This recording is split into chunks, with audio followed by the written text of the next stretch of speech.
আসসালামু আলাইকুম। শুধু দর্শকবৃন্দ, আমন্ত্রণ জানাচ্ছি আমাদের সাপ্তাহিক অনুষ্ঠান মন বিষয়ক মন অনুষ্ঠানে। প্রতিবারের মতো আমরা উপস্থিত থাকি দুইজন মনোবিজ্ঞানী আপনাদের জন্য। তো আমার নাম হচ্ছে সাইকোলজিস্ট নাজমুল হুসাইন। আমি সাইকোলজিস্ট সৈয়দা জাকিয়া সুলতানা।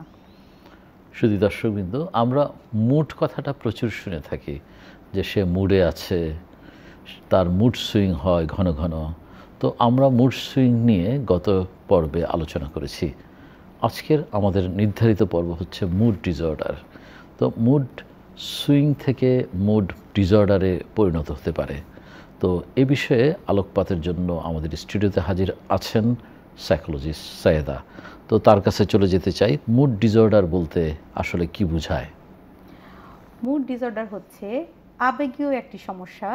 যখন এই আবেগীয় সমস্যা দীর্ঘদিন যাবত চলতে থাকে, আবেগীয় সমস্যাটাই হচ্ছে এরকম যে হঠাৎ করে ভালো, কিন্তু এর মধ্যে হতাশা দুঃখ খুব বেশি পরিমাণ চলে যাবে এবং এটা খুব বেশি ফ্ল্যাকচুয়েট করবে এবং অনেক দিন ধরে চলবে।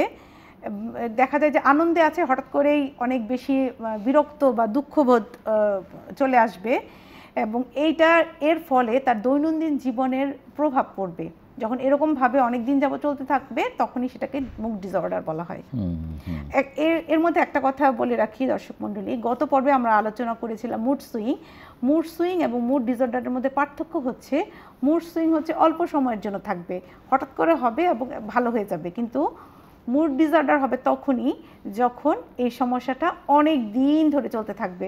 যেমন হতে পারে 2 বছর 3 বছর, এরকমভাবে যদি মুড সুইংটা তার চলে তখন সেটা আর মুড সুইং ভাবে থাকবে না, সেটা তখন হয়ে যাবে মুড ডিসঅর্ডার। ধন্যবাদ আপনাকে। তো তাহলে এখন আমার আসলে জানতে ইচ্ছে করছে যে এই মুড ডিসঅর্ডারের লক্ষণগুলো কি কি, একটু যদি আমাদের জন্য বলেন। আচ্ছা, মুড ডিসঅর্ডারের লক্ষণগুলির মধ্যে প্রথমেই যেটা বলবো সেটা হচ্ছে যে দীর্ঘদিন ধরে মন খারাপ থাকা। মানে কোনো কারণে হয়তো মন খারাপ হয়েছে কিন্তু মনটা আর ভালো হচ্ছে না, দীর্ঘদিন ধরে মন খারাপ, দুঃখ এবং মুড খারাপ থাকবে। কাজের প্রতি কোনো আগ্রহ থাকবে না, বা কোনো কাজ করতে হলে কোনো আনন্দ নিয়ে কাজটা হবে না, কাজটা হবে অনেক বোঝা বা চাপ বোধ হবে। সারাক্ষণই বিরক্ত থাকবে, মনের মধ্যে কোনো আনন্দ নাই, সারাক্ষণ বিরক্ত, ক্লান্তি থাকবে, সবসময় টায়ার্ডনেস কাজ করবে। হয়তো তেমন কোনো কাজ করে না এই ব্যক্তি, কিন্তু তারপরেও সারাক্ষণ টায়ার্ডনেস তার মধ্যে থাকবে। তারপর হচ্ছে ঘুমের ধরনের পরিবর্তন, যেই সময় ঘুমানোর দরকার সেই সময় না ঘুমিয়ে দেখা যাচ্ছে যে সারা রাত সজাগ থাকবে, একদম রাতে শেষ রাতে গিয়ে ঘুম আসলো এবং একদম দুপুর পর্যন্ত ঘুমাবে, মানে নর্মাল যে ঘুমের সাইকেল সেটা নষ্ট হয়ে যাবে। তারপর হচ্ছে ফোকাস করতে পারবে না, কোনো কাজ মনোযোগ দিয়ে ফোকাস করে করতে খুব অসুবিধা হবে, সব কিছুতেই নেগেটিভ এবং অপরাধ বোধ লাগবে, যে কোনো কিছুই নিজে করতে পারে না এরকম চিন্তা সবসময় থাকবে। তারপর নিজেকে মনে হবে মূল্যহীন, আমার কোনো মূল্যই নাই এই দুনিয়ায়, আমি এমনি এমনি বেঁচে আছি। যখন এই জিনিসগুলো অনেক বেশি গুরুতর থাকে তখন আত্মহত্যার চিন্তা আসে, অনেকে আত্মহত্যার জন্য ট্রাই করে। এই সমস্ত লক্ষণগুলো যদি থাকে তখন আমরা বলতে পারি যে তার মুড ডিসঅর্ডার আছে। স্বাভাবিকভাবে আমরা কারণ হিসেবে জেনে থাকি যে জেনেটিক কারণ, যেমন হচ্ছে পরিবারে কারো যদি থাকে তো জন্মগতভাবে তার হতে পারে। তো এছাড়াও আরও যেমন কারণ আছে যে মস্তিষ্কের আমাদের যে বায়োকেমিক্যাল এটা যদি ইমব্যালেন্স হয়, যেমন ধরেন সেরোটোনিন, ডোপামিন, এ ধরনের বিভিন্ন হরমোন থাকে। তো হরমোনের ইমব্যালেন্স জনিত কারণেও কিন্তু হতে পারে। এছাড়া পরিবেশগত কারণ, যেমন আপনার ট্রমা, ধরেন ট্রমা কেমন হতে পারে? ট্রমা হচ্ছে আপনার বাবা মারা গেল, মা মারা গেল, বা ডিভোর্স হইল, বা জব চলে গেল, বা আন্দোলন সংগ্রামে কেউ আপনার আত্মীয় স্বজন মারা গেল, বা আপনার ভাই বা বোন মারা গেল, সেটা আপনার ট্রমা হিসেবে যদি আসে, সেই ট্রমা থেকেও কিন্তু মুড সুইং আপনার হতে পারে। তো এছাড়াও আপনার হরমোনাল বিভিন্ন পরিবর্তন হয় আমাদের, যেমন গর্ভাবস্থায়, তারপর হলো গর্ভের পরে বিভিন্ন ধরনের আমাদের যে হরমোনাল পরিবর্তন হয়, স্পেশালি আমাদের মা বোনদের মেনোপজের সময় এক ধরনের হরমোনাল পরিবর্তন হয় শরীরে, সেটা থেকেও কিন্তু এই মুড সুইং ডিসঅর্ডারগুলো হতে পারে। এছাড়া অনেকে অতিমাত্রায় অ্যালকোহল বা মাদকাসক্তের নির্ভরশীলতার কারণেও এই মুড ডিসঅর্ডারগুলো হতে পারে। এছাড়াও দীর্ঘস্থায়ী অসুবিধা বা অসুস্থতাই বলতে চাই, শারীরিক অসুস্থতা যদি কারো থাকে, ধরেন ক্যান্সার ডায়াবেটিস বা ক্রনিক ডিজিজ হাই প্রেশারগুলো থাকে, হাই প্রেশার থেকেও কিন্তু আপনার এই মুড ডিসঅর্ডারটা হতে পারে। এবং আমাদের উপস্থিত সাইকোলজিস্ট সুন্দর করে বুঝিয়ে বলেছেন যে মুড ডিসঅর্ডার হচ্ছে এরকম যে আপনি ভালো থাকবেন কিন্তু ধপাস করে একদম নিচে পড়ে যাবেন, আপনার কিছুই ভালো লাগবে না, বিরক্ত চেহারা দেখলে সবাই ভাববে যে আপনি কেন এত বিরক্ত, ঘটনাটা কি, আপনি কি তার জন্য বিরক্ত হয়েছেন সে আসার জন্য? কিন্তু আসলে না, আসলে এটাই আপনার প্রবলেম হচ্ছে। তো এটা যে প্রবলেম আমাদের জানা দরকার, এবং শুধু দর্শকবৃন্দ সেগুলা জানানোর জন্যই আমাদের অনুষ্ঠান মন। এবং মনে রাখবেন, এই মন অনুষ্ঠানে কিন্তু আমরা কোনো চিকিৎসা করতে চাই না, চিকিৎসার জন্য অনুষ্ঠানটা করা হয় না, অনুষ্ঠানটা জাস্ট সামাজিক সচেতনতার জন্য। আমরা সাইকো এডুকেশন, মানে রোগ যে আছে আমাদের কমিউনিটিতে আমরা জানি না বলে আমরা যেতেও পারি না, বুঝতেও পারি না, এই বোঝানোর জন্য আমরা দুজন মনোবিজ্ঞানী দায়িত্বের অংশ হিসেবে আমরা এই অনুষ্ঠান করছি। সে যাই হোক, শুধু দর্শকবৃন্দ, আমরা চলে যেতে চাই এই মুড ডিসঅর্ডারের প্রকারভেদ, মানে কত ধরনের মুড ডিসঅর্ডার হতে পারে, সাইকোলজিস্ট সাইয়েদার কাছে চলে যাচ্ছি। ধন্যবাদ। অ্যাকচুয়ালি অনেক ধরনের মুড ডিসঅর্ডার হতে পারে। আমরা যেটা বললাম লক্ষণে, যে অনেক লক্ষণ দেখেও আমরাও কিন্তু অনেক সময় খেয়াল করি যে আমাদের আশেপাশের লোকজনের কেন এরকম সমস্যা হচ্ছে। তো এখানে বেশ 5-6 ধরনের প্রবলেম আমরা বলবো। প্রথমে যেটা আছে সেটা হচ্ছে যে মেজর ডিপ্রেসিভ ডিসঅর্ডার। যখন একজনের মেজর ডিপ্রেসিভ ডিসঅর্ডার হবে, তার মধ্যে যেই মানে লক্ষণগুলো আমরা দেখব সেটা হচ্ছে যে দীর্ঘ সময় ধরে দুঃখবোধ, আগ্রহ হারানো, ক্লান্তি, ক্ষুধা এবং ঘুমের সমস্যা, তার হচ্ছে অপরাধবোধ, তার নিজেকে মূল্যহীন মনে করা, আত্মহত্যার প্রবণতা, এই জিনিসগুলো যেটা বলেছিলাম প্রথমেই লক্ষণের ক্ষেত্রে, ওই লক্ষণগুলো যখন অনেক বেশি পরিমাণ থাকবে সেটাই হচ্ছে মেজর ডিপ্রেসিভ ডিসঅর্ডার, MDD। এরপরে সেকেন্ড যে আমাদের মুড ডিসঅর্ডারটি, সেটি হচ্ছে বায়োপোলার ডিসঅর্ডার। বায়োপোলার ডিসঅর্ডার হচ্ছে, আমরা বায়োপোলার শব্দটা দেখেই বুঝতে পারছি যে টু এন্ড, তার দুইটা দিক থাকবে। একটা হচ্ছে যে খুব বেশি হতাশা থাকবে, আবার এর পরবর্তীতে একেবারে ম্যানিক, একদম অস্থিরতা বা কাজের জন্য খুব স্পৃহা, এরকম থাকবে। এটার মধ্যে হচ্ছে বায়োপোলারের মধ্যে দুইটা বিষয় থাকে, একটা হচ্ছে ডিপ্রেশন এবং ম্যানিয়া, আর হচ্ছে হাইপোম্যানিয়া অথবা হচ্ছে মুড সুইং। ম্যানিয়ার মধ্যে হচ্ছে উচ্চ মাত্রায় আত্মবিশ্বাস, শক্তি, তারপর হচ্ছে শক্তি সামর্থ্য, মানে অনেক বেশি কনফিডেন্ট, এই বিষয়গুলো থাকবে ম্যানিয়া ফেজে যখন ব্যক্তি থাকে তখন। আর ডিপ্রেসিভ ফেজে যখন আসবে তখন হচ্ছে হতাশা, দুঃখবোধ, তারপর হচ্ছে কান্নাকাটি করা, হীনমন্যতা, এই বিষয়গুলো থাকবে। নেগেটিভ থিঙ্কিং, এই বিষয়গুলো থাকবে হচ্ছে ডিপ্রেসিভ ফেজে যখন থাকে। তারপর হচ্ছে বায়োপোলার ডিসঅর্ডার, দুইটা এন্ড থাকবে। ম্যানিয়াতে অনেক সময় ভাঙচুর করতে পারে, ভাঙচুর করার মতো, মোবাইল ছুঁড়ে ফেলা, জিনিসপত্র ভাঙচুর করা। তখন আসলে ম্যানিয়াতে যেটা হয় সেটা হচ্ছে অনেক বেশি এনার্জি থাকে, অনেক এই ডিপ্রেসিভ পিপল কিন্তু এনার্জি থাকে না, তারা লেথার্জি থাকে, তার কোনো কাজ করতেই ভালো লাগে না, এক জায়গা থেকে আরেক জায়গায় সরে বসতেই ইচ্ছা করে না। কিন্তু ম্যানিয়ার ক্ষেত্রে যেটা হয়, ম্যানিক পেশেন্টরা যেটা করে উল্টা, মানে তার হচ্ছে অনেক শক্তি, হয়তো সে খাচ্ছে না ঠিক মতো কিন্তু ফিজিক্যালি তার অনেক শক্তি সে ফিল করবে, এবং অনেক জোরে জোরে সাউন্ড করা, জোরে জোরে জিনিসপত্র ভাঙচুর করা, যেটা আপনি বললেন, প্রেসার অফ স্পিচ থাকতে পারে, প্রচুর কথা বলতে পারে, নন স্টপ, জি, কাউকে হয়তো কথাই বলতে দিচ্ছে না, একা একাই সব কথা বলে ফেলছে, এইরকম বিষয়গুলো থাকবে।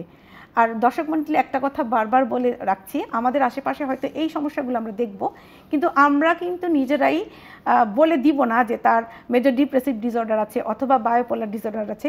এটার কাজ হচ্ছে প্রফেশনালদের। আমাদের কাজ হচ্ছে এই সিমটমগুলো বা লক্ষণগুলোকে চিনে রাখা, যাতে আমরা নিজেরা বুঝতে পারি এবং যাদের সমস্যা হচ্ছে তাদেরকে বলতে পারি যে তোমরা প্রফেশনাল হেল্প নাও।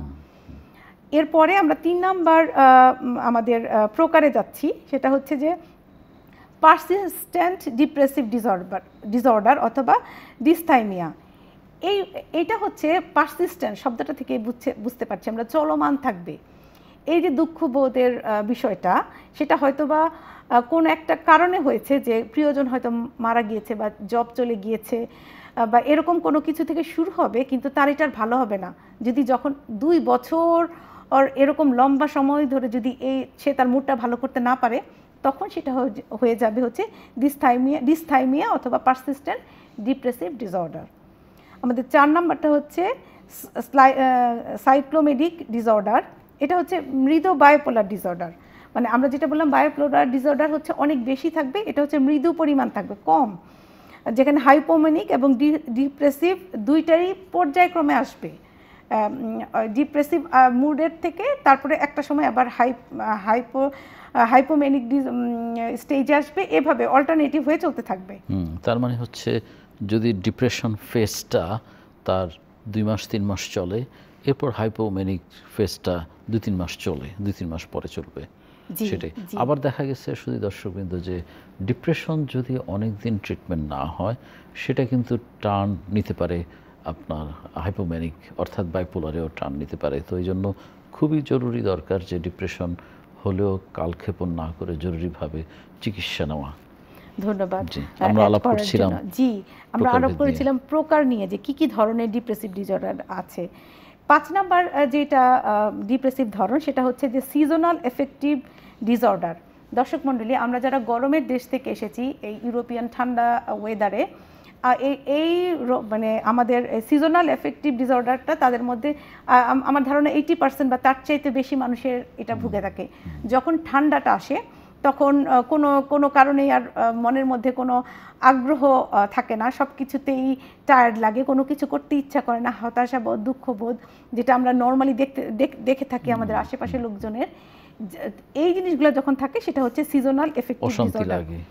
অশান্তি লাগে, ভালো লাগে না, ওয়েদার ভালো লাগে না, খেতে ভালো লাগে না, গোসল করতে ভালো লাগে না। তো এরকমই আমি একটা কেসের কথা বলতে চাই যে ফিনল্যান্ডে দীর্ঘদিন ধরে একজন ইঞ্জিনিয়ার সাহেব ছিলেন, তো নাম তো বলতে পারবো না, গোপনীয় রাখতে চাই।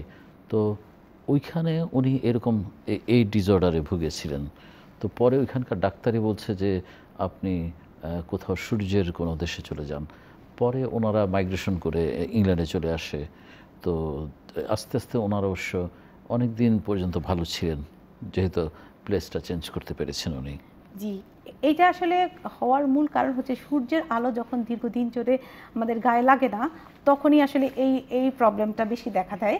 কারণ হচ্ছে যে আর আমরা যারা গরমের দেশ থেকে এসেছি আমরা তো সূর্যের আলো পেয়েই অভ্যস্ত।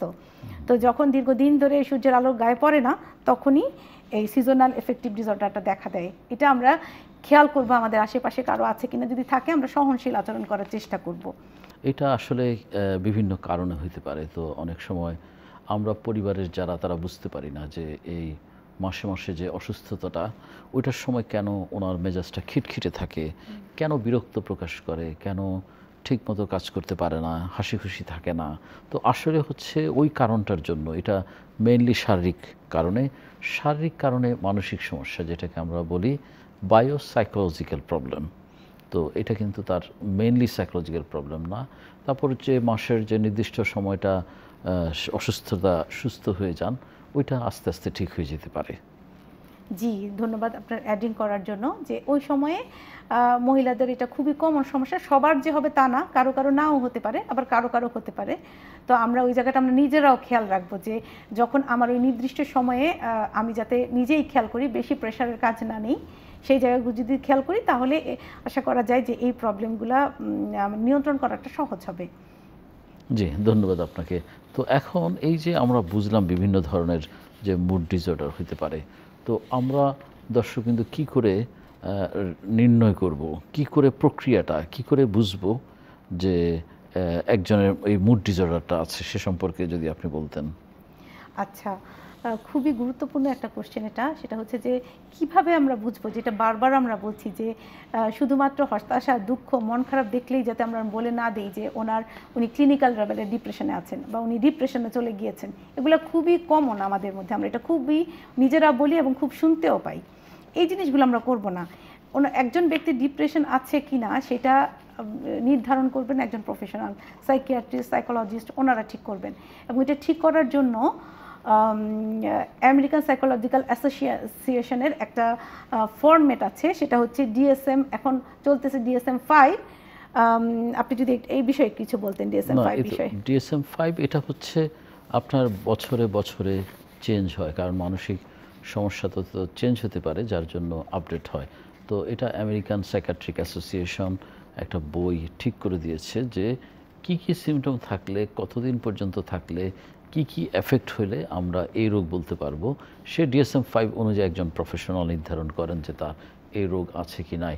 তবে আমেরিকান সাইকিয়াট্রিক অ্যাসোসিয়েশন ছাড়াও আপনার WHO তারাও একটা করেছে ICD, সেটাও কোনো কোনো দেশ ফলো করতে পারে আর কি। হ্যাঁ, ওইটা হচ্ছে যেমন আমরা যারা মুসলমান তারা কি করি, কোরআনকে ফলো করি। কোরআন একদম স্পষ্টভাবে পূর্ণাঙ্গ জীবন ব্যবস্থা হিসেবে আমাদেরকে বলেছে কি কি করতে হবে। তো এখন সাইকোলজিস্টদেরও ওইটা হচ্ছে ওই রকমই একটা বই, যে বইটা থেকে আমরা আমাদের ক্লায়েন্ট আসলে আমরা দেখার চেষ্টা করি যে তার সিমটমগুলো ঠিক আছে কিনা বা এই রোগ আছে কি নাই, কাট পয়েন্ট। তো এটা কেন আসলে দেখা দরকার, কারণ হচ্ছে আমরা অনেক সময় মনে করি যে আমার মুড খারাপ, আমার মন খারাপ, মন ভালো নেই, তো তার মানে কি আমি ডিপ্রেশনে পড়েছি, আমার মুড ডিসঅর্ডার হয়েছে? না, আমার এই মুড ডিসঅর্ডার হইতে গেলে বা ডিপ্রেশন হইতে গেলে আপনাকে একটা নির্দিষ্ট সময় পরিমাণ কিছু নির্দিষ্ট সিমটম, একটা সিমটম থাকবে না আপনার এখানে। শুধু মনটা খারাপ মানে হচ্ছে একটা সিমটম আপনার আছে, মন তো মানুষের খারাপ হইতে পারে। তো এটা হচ্ছে এক ধরনের এফেক্ট, মানে মানসিক অবস্থা। এটা কোনোভাবে ডিজিজ হইতে পারে না বা ইলনেস হইতে পারে না বা ডিসঅর্ডার আমরা বলবো না। তো যাই হোক, এ বিষয়ে আরও বিস্তারিত আলোচনা আমরা আমাদের অন্য পর্বে করব। তো এখন এই যে মুড ডিসঅর্ডার হইলে কি কি ট্রিটমেন্ট বা একজনের কি করা উচিত বলে আপনি মনে করেন?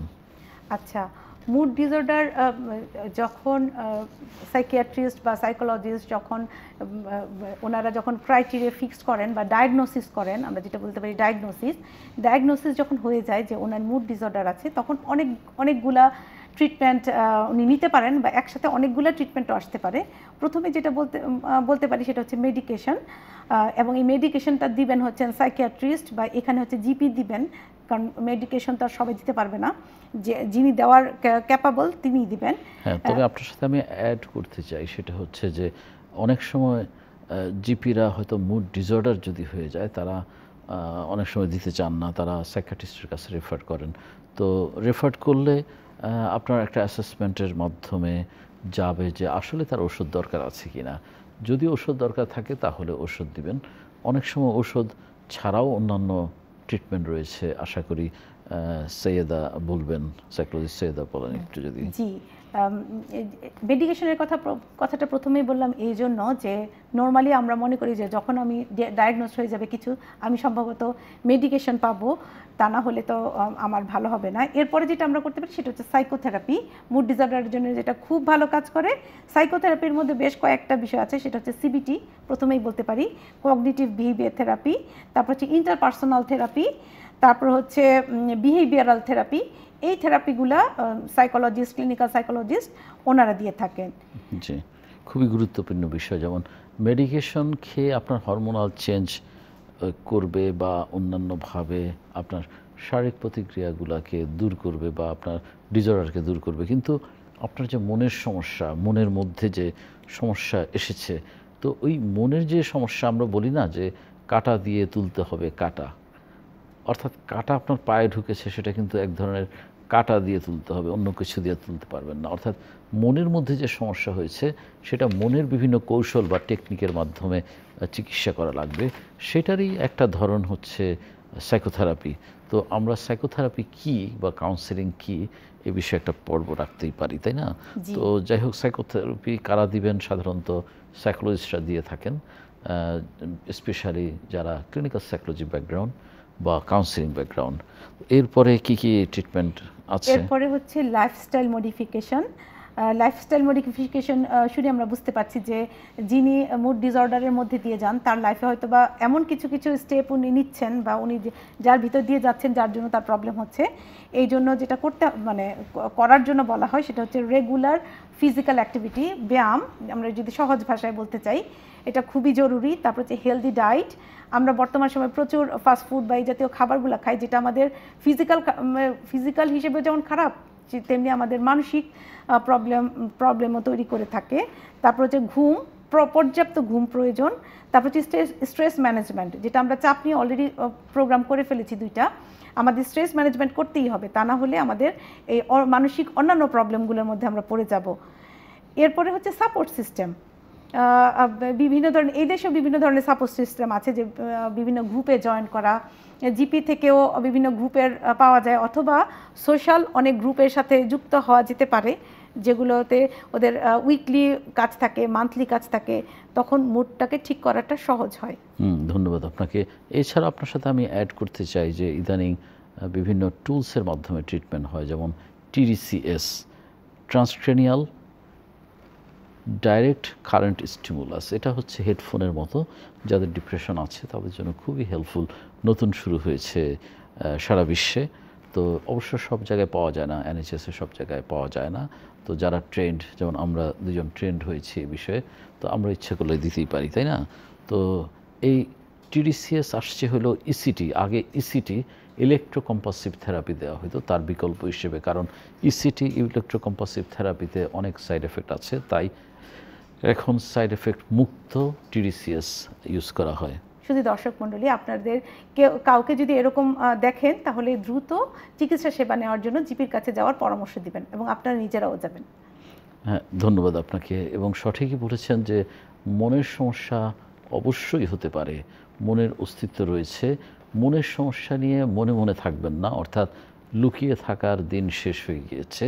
আপনি দ্রুত আপনার জিপি বা ডাক্তারের পরামর্শ নেন, বা সাইকোলজিস্টের পরামর্শ নেন, বা টকিং থেরাপিতে যোগাযোগ করেন, এবং সেই প্রত্যাশা রেখে আমরা আপনাদের সুস্থ সুন্দর জীবন কামনা করছি। আপনার মন সুস্থ থাকুক, এই প্রত্যাশা রেখে এখানে বিদায় নিচ্ছি। আল্লাহ হাফেজ।